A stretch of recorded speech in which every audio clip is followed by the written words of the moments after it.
नमस्कार दोस्तों, जय महादेव।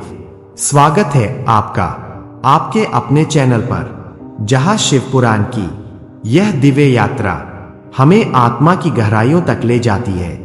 दोस्तों, पिछले भाग में आपने देखा सती का त्याग, शिव का तांडव और शक्ति पीठों का प्राकट्य। आज हम प्रवेश कर रहे हैं भाग 7, महादेव का वैराग्य और पार्वती का पुनर्जन्म, जहां पीड़ा, प्रतीक्षा और पुनः प्रेम एक नई शुरुआत की ओर बढ़ते हैं। सूत जी कहते हैं, सौनक जी, सती के वियोग के बाद महादेव पूर्ण वैराग्य में लीन हो गए। ना संवाद, ना सृष्टि की चिंता, ना किसी से संबंध। महादेव हिमालय की गुफाओं में समाधि में चले गए। उनकी आंखें बंद थीं, पर उनकी पीड़ा पूरा ब्रह्मांड महसूस कर रहा था। देवताओं ने देखा, यदि शिव ऐसे ही वैराग्य में लीन रहे तो सृष्टि आगे नहीं बढ़ पाएगी। तब सभी देव ब्रह्मा जी के पास पहुंचे। ब्रह्मा जी ने कहा, आदि शक्ति को पुनः जन्म लेना होगा, तभी शिव गृहस्थ जीवन में लौटेंगे। और सौनक जी, उसी समय हिमालय राज के घर एक दिव्य कन्या ने जन्म लिया। नाम रखा गया पार्वती। यह साधारण कन्या नहीं थी, यह वही शक्ति थी जो सती के रूप में त्याग बनकर प्रकट हुई थी। पार्वती बचपन से ही महादेव की ओर आकर्षित थी। उन्हें कोई सिखाने की आवश्यकता नहीं थी। शिव भक्ति उनके रक्त में थी। समय बीतता गया, पार्वती युवा हुई। उन्होंने निश्चय किया, यदि महादेव को पाना है तो स्वयं को तप में तपाना होगा।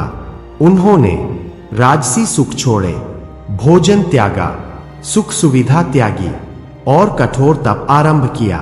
वन में, ठंड में, वर्षा में, धूप में केवल एक नाम, शिव शिव शिव। उनका तप इतना कठोर था कि देवता भी विचलित हो उठे। इंद्र को भय हुआ, यदि पार्वती का तप सफल हुआ तो शिव अवश्य जागेंगे। इंद्र ने कामदेव को भेजा महादेव की समाधि भंग करने। कामदेव ने अपने पुष्पबाण चलाए, लेकिन सौनक जी, यह महादेव थे। उन्होंने तीसरा नेत्र खोला और उसी क्षण कामदेव भस्म हो गए। यह क्रोध नहीं था, यह चेतावनी थी कि शिव को विकार नहीं, केवल समर्पण स्वीकार है। पार्वती का तप और भी कठोर हो गया। तब स्वयं महादेव एक साधारण योगी का वेश धारण कर पार्वती के सामने आए। उन्होंने कहा, क्यों इस शिव के पीछे पड़ी हो? वह तो भिखारी है, श्मशानवासी है। पार्वती मुस्कुराई और बोली, आप शिव को नहीं जानते, वह सृष्टि का मूल है और मैं उन्हीं को चाहती हूं। तभी महादेव प्रकट हुए अपने वास्तविक स्वरूप में, और सौनक जी, उस क्षण वैराग्य समाप्त हुआ और प्रेम ने फिर से जन्म लिया।